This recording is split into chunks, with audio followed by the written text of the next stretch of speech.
Selamat datang di You Podcast. Hai You. Nah, di sini kan kita anak sekolah ya, tentu tidak terlepas dari kurikulum. Kurikulum yang kita pakai sekarang kurikulum apa, Ki? Kurikulum 13. Tapi untuk yang kelas selanjutnya lagi, mereka pasti akan menggunakan Kurikulum baru, yaitu kurikulum Merdeka. Nah, apa sih itu kurikulum Merdeka?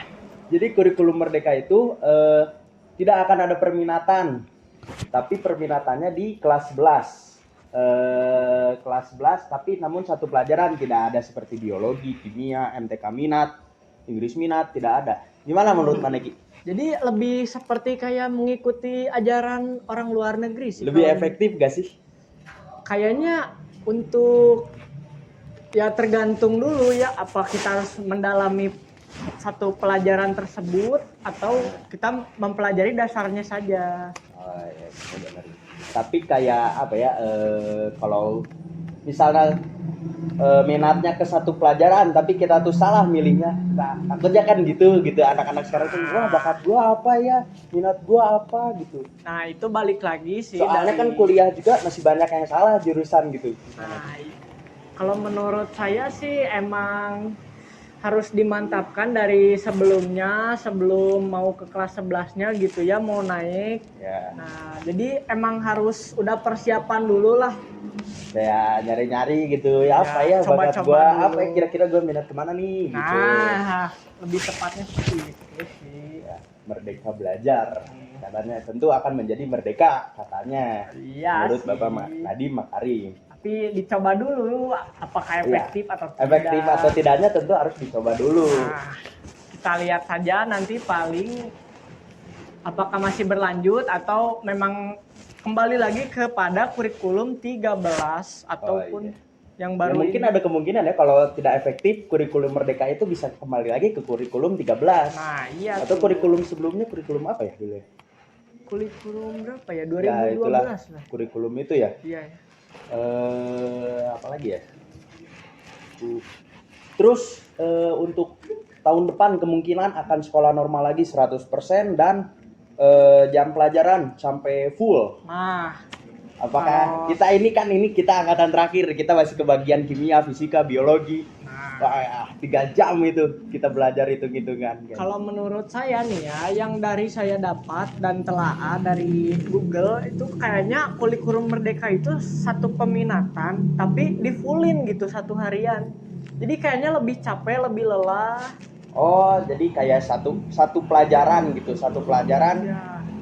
panjang gitu full. Nah, diterobos gitu kan langsung kayak penjurusan kepada kuliah yang padahal kita masih SMA gitu. Tapi repotnya di kita, angkatan kita. Kita sebagai anak bungsu dari kurikulum 13 ini. Kita masih kebagian MTK, kimia, fisika, matematika 2. Wah, mantap. Memang ribetnya di situ. Tapi menurut aku sih nggak efektif ya. Kalau kayak full ini lagi pasti yang lain kayak akan kaget gak sih? Iya sih.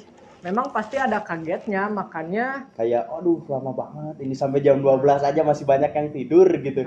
Pasti sampai jam 3 pasti gitu. bosan juga kan ya, gurunya itu terus pelajarannya nggak ada ganti-gantinya, nggak, misalkan nih dari penjurusan kita milihnya bahasa, dari situ gimana ya, jadi bosan gitu kalau nggak ada hitung-hitungan. Ada mungkin yang seperti itu anak-anak juga bahasa terus gitu kita IPA terus fisika, biologi, kimia, matematika 2, IPS, sejarah, geografi. Wah, itu 3 jam satu pelajaran, 3 jam apa nggak mumet itu.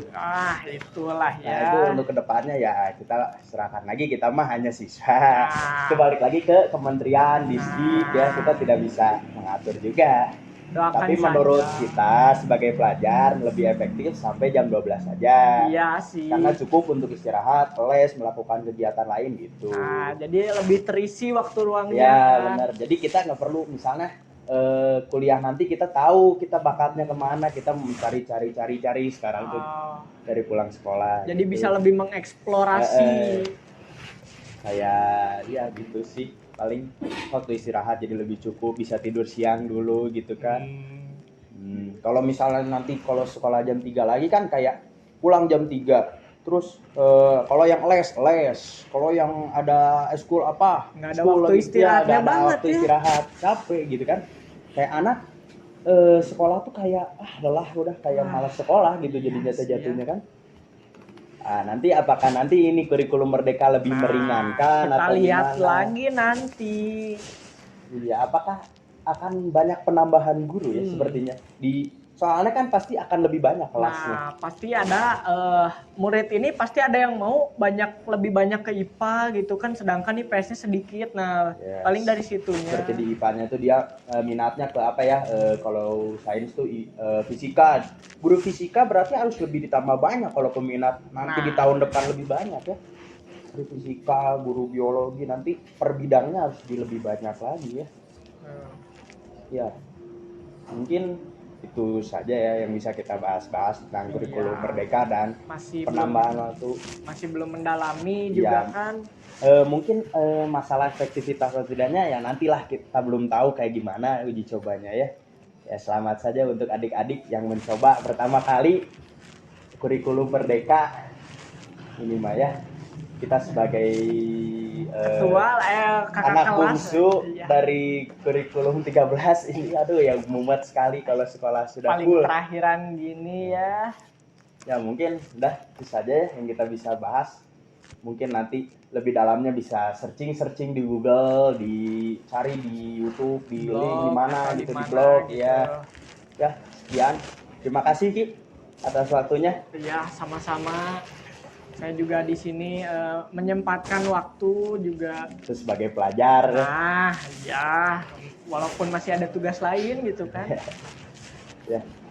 Sekian dari kami. Assalamualaikum warahmatullahi wabarakatuh. Lituan. Close the door.